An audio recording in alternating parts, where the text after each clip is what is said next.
As excited as I was to see this car come back, today isn't that day. I'm betting they were backing it out and caught something. They caught something. And what it did was pull on it. So let's see if 6'5" can fit in a Lamborghini.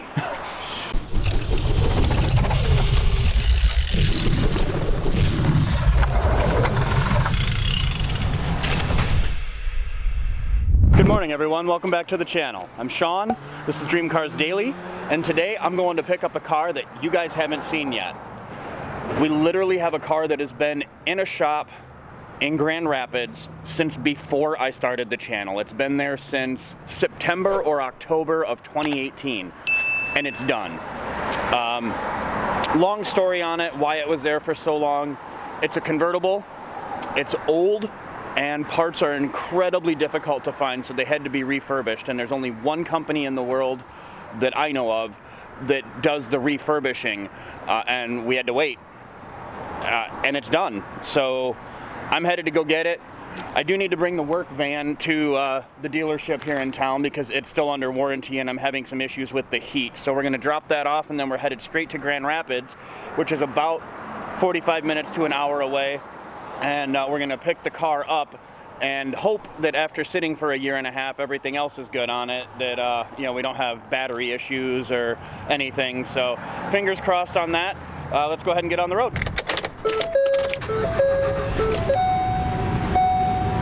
And here is the issue with this van. This is as clear as the window's going to get because with the blower on high, you get almost no air coming out of it. So something I could obviously fix. It's probably not a very difficult fix, and of course I could do it, but the van's still under warranty, so I'm gonna let them do it.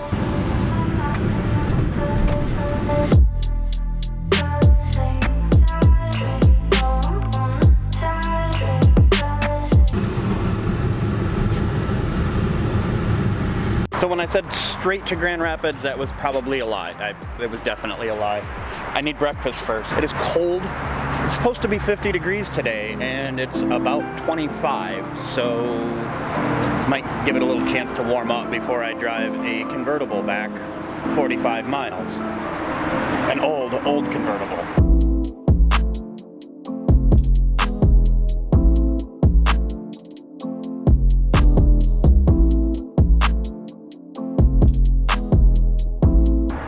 Mary Kay apparently cannot park.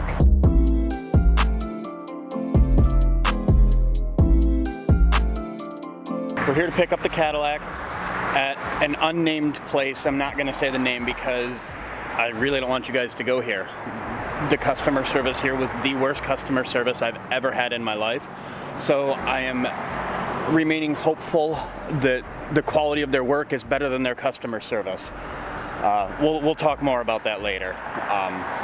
It was bad, really bad. So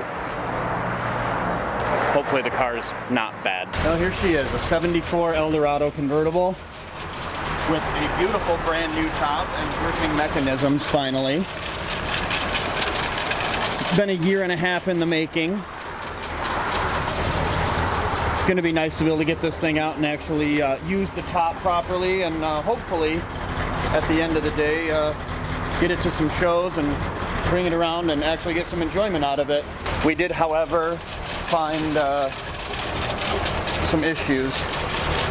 It looks like in a year and a half sitting here, something bad happened. This car was repainted just before it went in for the new top, so it's going to have to go back to the body shop again. And there's a couple other little marks on it as well, but I think everything else will buff out. Unfortunately, that's more than a buffing issue there.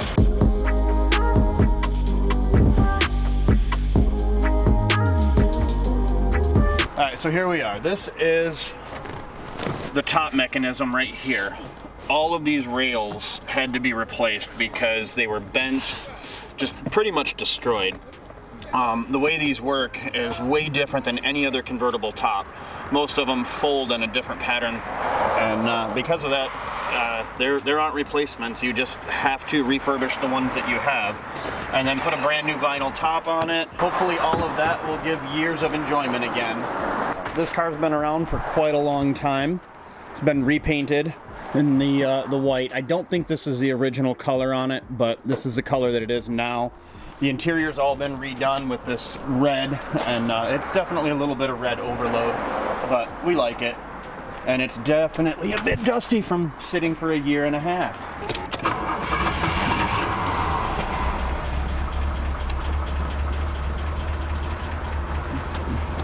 The top is definitely still slow, but it is working on its own without help, which is amazing.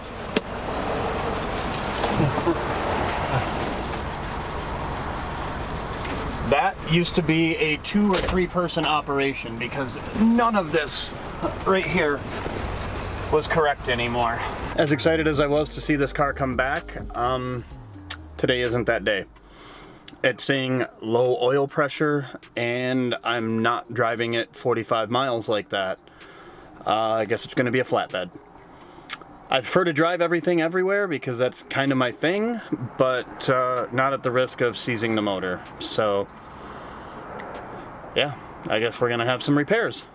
Yay! I'm back at my shop, and I guess I'm gonna get off to work today because I actually still have a lot to do. I intended to talk on the way back in the car about what happened and why it sat there for a year and a half, and why I wasn't very happy with the shop that did the work. So in a year and a half, I literally never received a single phone call from them to me. I called multiple times, and every single time asked, hey, you know, can you make sure somebody just calls me back and gives me regular updates? Just let me know. You know, hey, parts aren't in, whatever. And that never happened. I called up there even angry a couple of times saying I don't understand how hard it is to pick up a phone and just call and say, hey, your car's still here. Yeah, I mean, after 6 months or a year, literally no contact from them to me, I was incredibly frustrated, but they already had a down payment on the work. Rails were, you know, supposedly on their way. It was just a mess, and yeah, and now, you know, the running issue, the low oil pressure, I'm sure has absolutely nothing to do with them. The power steering leak has absolutely nothing to do with them, but there is body damage now that was not there. And I understand sitting there for a year and a half, who knows what happened, but it's honestly, the whole thing's turned into a fiasco that I'm really, really unhappy with. I'm not going to say the name of the shop because I don't do that stuff, but it's just not a good situation. I told you guys I was going to have the Cadillac flatbedded here, and I decided actually to just go ahead and use one of my lifelines, and I phoned a friend. How you doing? All right. The top looks good. It does. It looks really, really good, man. Now all the rest of it. It's together, man. It's together. It's really, really nice. Oh yeah. I mean, the car itself is nice, but like this, that wasn't there, and this wasn't here. All of that stuff will buff off, but look at that. No, yeah. That wasn't there. Now you know how I keep my cars. I'm just looking at this. I'm wondering if that was in. I wonder if that got pulled out and twisted, because see the line here? Yeah. Like this was supposed to be sitting over here. Yeah. I don't know what happened there, but obviously that's not right. You're right, because this side here is a little bit closer. Yep. I don't know. Yeah, Holy shit! Yep. I'm betting they were backing it out and caught something. They caught something. And what it did was pull on it. Yep. Well, yep, that's there. They did that. Yep. I know that'll get fixed. Yeah. Unfortunately, the oil pressure issue is something I have to deal with. And the power steering. Oh my Lord, man. Oh yeah, I mean this is probably close to a 6,000 pound car. Oh my so. God, you got to get this to roll to get this to turn. You know what I'm saying? I'm like, oh my God. But she's nice. Yeah. Well, she was like, I like your car. Oh, it's a friend of mine. It's his car. I went to pick it up for him. We'll get her fixed up. Oh yeah, so thank you so much for going to get it. Let's get this thing off the trailer. Yeah, you already know.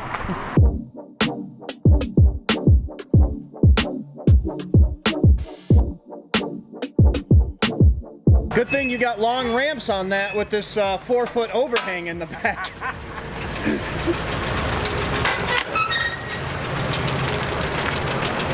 So I just realized you hadn't even actually No, I haven't seen seen the it. Lambo in person. No.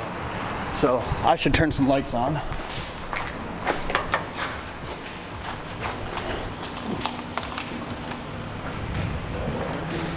Yeah, I've never seen it, never been inside of it. I've seen it on the videos, seen you doing donuts in it. It's sharp. Why would I do that? I never do donuts. This is nice. So let's see if 6'5" can fit in a Lamborghini. I highly doubt it. How tall are you? 6'2". 6'2", 6'5", whatever. See if I can sit in this. It's power seat, so. I saw another guy that you had. He was pretty tall. Get in it. It is very low, I can tell you. Oh yeah. I think I might have screwed up. How's Does that go all the way back? That's as far as it goes. Let me adjust. Gotta get the right leg in and under the wheel first. All right, let's see if I can get this. I mean, it's not too bad. I mean, my knees are up against. So where's? Shoot, you can't see nothing down there. Why don't you start it up? It hasn't been started in a few days. It could probably use it. Do I gotta touch any push? No, it's already, there's Oh, you no neutral safety. It's out of gear, so go for it.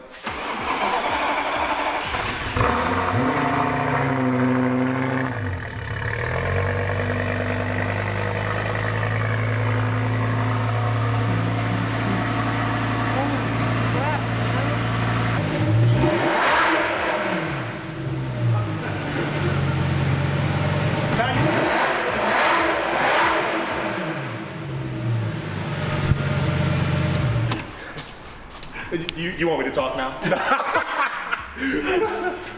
that is loud. Did you do It sounds amazing. Yes. Yeah. I can't believe you drove this all the way down to the rally, man. California and back, all over to LA and back. Driven it to LA, drove it to Pennsylvania. That's pretty much the extent of it. I put about 10,000 miles on it in 2 months.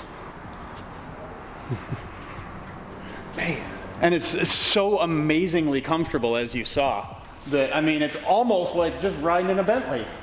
No, Now, you remember how comfortable the Bentley was. Oh, I love the Bentley. This ain't nothing. Oh my God. This thing's like sitting on a concrete block. Yeah.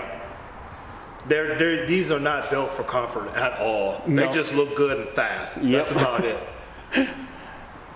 It was still fun though. Yeah, like I said, I'm not down in the car. The car still, it's a nice car, guys. It's just, I'm a tall guy, and this is not for us tall guys at all. You know, so I'm playing it simple. Just keep it real. It's nice. It's very nice. So maybe the next supercar I get will have a little more space for you. We'll see. I'm good sitting on the passenger side anyway, so I'm good.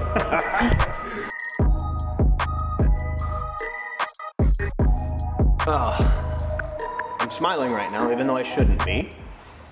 I should have been filming the whole time. D dropped the car off, got it inside, on the lift. I started looking at a few things and said low oil pressure because I think the engine is bad. I'm not sure how or why, but it was overfilled with oil. I don't know what I said earlier. I don't know how much I talked about out there, but it was 2 to 3 quarts overfilled. Honestly, I don't know what happened. I've got to do some more research, but there's a pretty serious issue. I worked on this car. I had this car running the best it's ever ran to my knowledge. Replaced so much stuff on it, timing gears, timing chain, distributor, did a tune-up, water pump, you name it, it got done. And finally got this old 74 to the point where you could fire it up almost without even hitting the gas. You could just turn the key and fire right up. Now it runs like crap, and had 2 to 3 quarts of oil in it that didn't belong there, that I know I didn't put there because it's a 5-quart system and all you have to do is dump 5 quarts in it. There's a lot of metal shavings. All of this came off of the magnet on the drain plug and more. There's so much metal on there. Obviously, I'm pretty sure it spun a bearing, which is why it's got low oil pressure. Got a couple different theories. One, it developed a power steering leak while it was there. And maybe they just thought it was oil and dumped a bunch of oil in it to refill what they thought was lost, and overfilled it, which can cause cavitation. If the oil level gets too high, it will actually be where the crankshaft is turning, and that can introduce air into the oil, and air in your oil, well, for one, the oil won't pump through the system very well because an oil pump pumps oil, not air, and obviously air really doesn't lubricate very well. So that is one theory. Actually, that's the only theory that I have at the moment. So I've got to do more research into this. I am not the kind of person that just holds somebody responsible. As a business owner, I get people coming in all the time and they say, you put a windshield in my car and now my brake lights don't work. And I don't want to be that guy, but this car ran perfectly. I drove it about 50 miles to the place that did the top. It ran fine, it ran beautifully there. Had I overfilled it and there was a cavitation issue, it should have presented in 50 miles. And they had the car for a year and a half.